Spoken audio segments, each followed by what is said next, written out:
Do thotë këto vende në të cilat izolohen këta njerëz dhe veçohen me pretendimin se janë veçuar për adhurim. Shpesh herë zgjedhin vende në të cilat nuk ka ezan dhe ikamet, ose madje edhe nuk ka xhami ku mund t'i falin 5 namazet. Thot imma mesazhit mehxura, ose zgjedhin xhami të braktisura, të lana, domethënë të prishura, wa imma ghayr mesazhit, ose diçka tjetër, jo xhami, si për shembull shkojnë në për shpella, edhe të larta në për male. Wa mithl al-maqabir, la siyama qabra man yuhsanu bihi dhann. Do të thonë, ose zgjedhin këtë veçim dhe këtë izolim të bëjnë në varreza, edhe në veçanti të varret e atyre që për cilët kanë mendim të mirë. Do të thonë, shkojnë te varri i dikujt që kanë mendim të mirë, ose në përgjithësi në varreza. Do thotë veçohen që të qëndrojnë aty me ato dhikre që i përmendëm të shpikura që janë kundërshtim me sheriatin, ku thuhet se aty ka ndonjë gjurmë të ndonjë pejgamberi. Pra thuhet se në këtë vend ka fjetur filan pejgamberi, ose në këtë vend ka kaluar, ose në këtë vend e ka bërë këtë veprim. Do të thonë, shpikin vendet këtilla dhe thonë se aty ka, do të thonë, mbetje nga gjurmët e pejgamberëve dhe në ato vende veçohen. Yuqalu anna biha athara nabiyyin au rajulin salih, do të thonë ose ndonjë pejgamber ose ndonjë njeri i mirë, i devotshëm.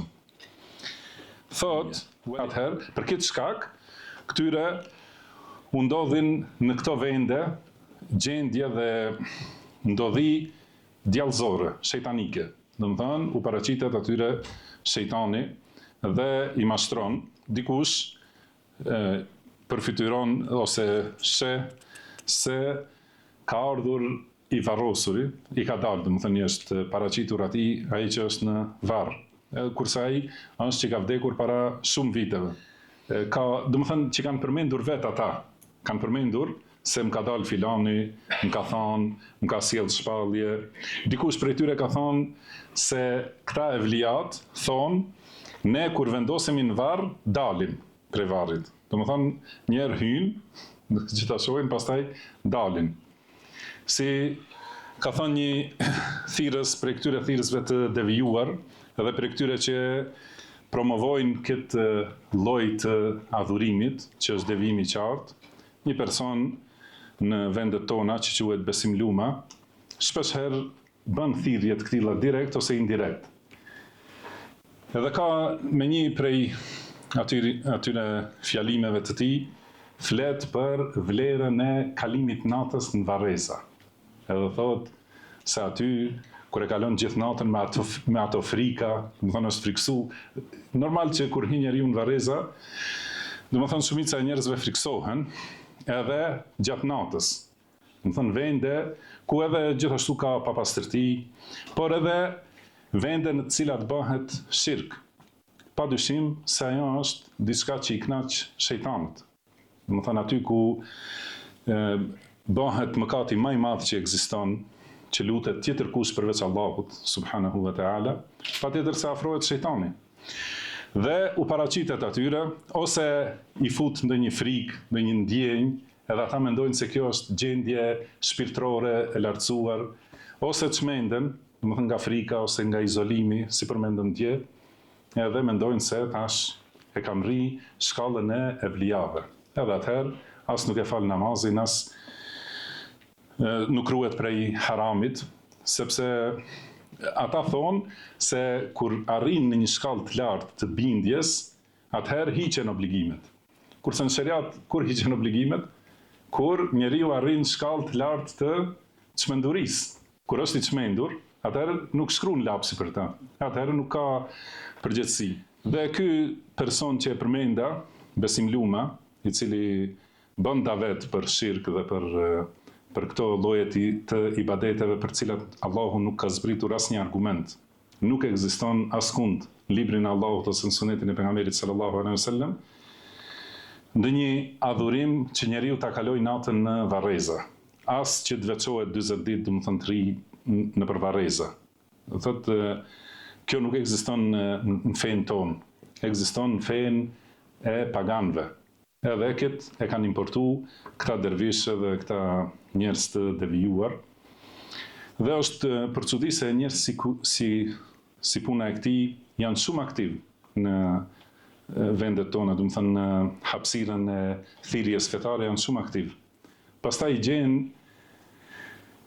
njerëz të tjerë të fitneve që angazhohen vetëm me ne, me njerëz të sunetit. Edhe thonë se këta bëjnë përçarje, këta nuk kanë lënë asnjë hoxh pa fol kundër tij, pse nuk merren me njerëz të devijuar, do të thonë shia ose sufi ose pse nuk merren me islamofob. Do thotë kurse ata nuk merren me askën tjetër, merren vetëm me ne. Do thotë prej të gjitha llojeve të drejtimeve të devijimit. I shohin, besoj që i shohin këta njerëz që thrasin për shirk, edhe nuk brengosen për ta. Mirë po kur njerëz të hakut flasin për ata imamët e tyre që janë devijum, atëherë tërbohen. Do thënë nëse ja prek personalitetin e tyre, ose personalitetin atyre që i madhrojnë dhe i ndjekin, atëherë tërbohen. Nëse i shohin dikën që i thret njerëzit për shirk, edhe për kështu devijime, më thonë, nuk brengosen, sepse kjo nuk ka të bëjë me mu personalisht. Edhe ata le të flasin për shirk. Kurse këta njerëz e hakut dhe sunetit dhe diturisë që refuzojnë batilin me argumente, atëherë gjithë sulmi kundër këtyre bëhet. Edhe prandaj duhet ta kenë parasysh se të gjithë do të qëndrojnë para Allahut subhanahu wa taala dhe njeriu do të pyetet edhe për atë që ka folur, do të pyetet patjetër. Por edhe kur ka heshtur për diçka, edhe për atë pyetet. A ka bë edhe këtë heshtjen për të arritur kënaqësinë e Allahut ose jo? Edhe atë që ka folur, a ka folur për të arritur kënaqësinë e Allahut ose jo? Dhe pastaj a ka qëllu rrugën, do të thënë edhe në të folur edhe në heshtje, edhe në veprim edhe në mosveprim, për secilën çështje pyetet njeriu para Allahut të lartësuar subhanahu wa taala. Gjithashtu edhe varret e pejgamberëve, do të thënë nuk janë vend për adhurim. Megjithse het varri asnjërit prej pejgamberëve, përveç Muhamedit sallallahu alaihi wasallam. Pra çdo kush që pretendon se e di, do të thënë çdo kush që pretendon se në një vend caktuar është varri i filan pejgamberit, të gjitha ato janë pa bazë, nuk kanë argument. Përveç ajo që ka argument është varri i Muhamedit sallallahu alaihi wasallam, dihet, do të thënë ku është. Edhe gjithashtu kanë përmendur prej sahabeve, as kujt nuk i dihet ku është varri përveç Abu Bekrit dhe Omerit radhiyallahu anhuma. Do të thënë varri Ebu Ejub el-Ansarit, që pretendojnë se është në Istanbul, nuk është e vërtet. Nuk ka argument se ai është vendi ku është varrosur Ebu Ejub el-Ansari radhiyallahu anhu. E vërtet është se është varrosur jashtë mureve të Konstantinopolës. Për këtë ka argument, po cili është ai vend, nuk ekziston argument. Prandaj atë që kanë bërë, që është idhull, që adhurohet në Istanbul, njëherë nuk është e saktë se është varr i këtij njeriu të mirë, sahabiu të pejgamberit sallallahu alaihi wasallam. Por ajo që është e ligjshme në lidhje me varret e njerëzve të mirë, besimtarëve dhe pejgamberëve, cila është e ligjshme kur i viziton, mi dhon selam, edhe lutja për ta. Domethënë kjo është ti lutesh Allahut subhanahu wa taala për ta, që Allahu t'i mëshirojë dhe t'ua ngrej gradët në xhenet. Edhe asesi nuk është e ligjshme që të bëhet ndonjë adhurim aty, domethënë të bëhet namaz aty ose leximi i Kuranit e kështu me radhë. Kjo më e pakta, domethënë është bidat, është haram në Islam. Pastaj tjetra, nëse i drejtohet lutja dhe adhurimi atij të varrosurit, atëherë është dalje prej Islamit, është shirk. Edhe këtë çështje e kam dëgjuar gjithashtu këtë person besimlumën duke promovu. Edhe ka thënë se domethënë ai vend duhet vizitohet, edhe kurse këta vehabit çka kanë dashur aty ta bëjnë varrin e Ebu Ejub el-Ansarit, domethënë autoban ose ashtu thotë ai. Kjo njëherë tham nuk është e vërtetë se ai është varri i Ebu Ejub el-Ansarit, por edhe nëse është, domethënë ai është një prej besimtarëve. Dhe pejgamberi sallallahu alaihi wasallam na ka mësuar çka duhet veprohet te varret. Ka thonë të vizitojmë varret për ta përkujtuar vdekjen. Edhe për të lutur për ata të vdekurit. Se të vdekurit në varë kanë nevojë për lutjen e të gjallëve.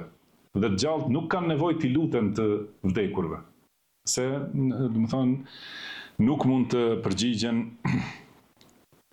dhe Allah subhanahu wa taala e ka përmendur në Kur'an si argument se nuk lejohet lutja ndaj tyre sepse janë të vdekur. Do të thonë ky është argument. Ata amwatun ghayru ahya. Do të thonë ata janë të vdekur, idhujt dhe secilin që adhurojnë përveç Allahut, janë të vdekur. Si ka mundësi ti lutesh atyre? Ka disa që argumentojnë me ajetin se shahidët janë të gjallë. Edhe thonë këta nuk janë të vdekur, atëherë bën të lutemi. Mirë po, ky ajet thot bel ahya'un 'inda rabbihim yurzaqun. Do të thonë ata janë gjallë te Zoti i tyre dhe furnizohen. Nuk ka thënë se ata furnizojnë ose i përgjigjen lutjeve, por ata janë gjallë të nderuar te Allahu subhanahu wa ta'ala.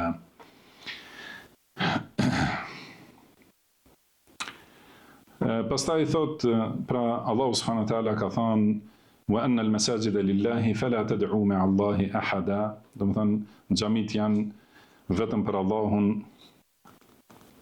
dhe mos e lutni askënd përveç Allahut. Edhe ka thënë Allahu i lartësuar amara rabbi bil qist wa aqimu wujuhakum 'inda kulli masjid wad'uhu mukhlisin lahu ad-din. Do të thonë Allah Zoti im ka urdhëruar për drejtësi dhe që të drejtoheni në secilën xhami, pra të drejtoheni Allahut subhanahu wa ta'ala dhe ta lutni atë me përkushtim të pastër të gjithë fesë vetëm ndaj atij. Pra mos i luteni askujt përveç atij.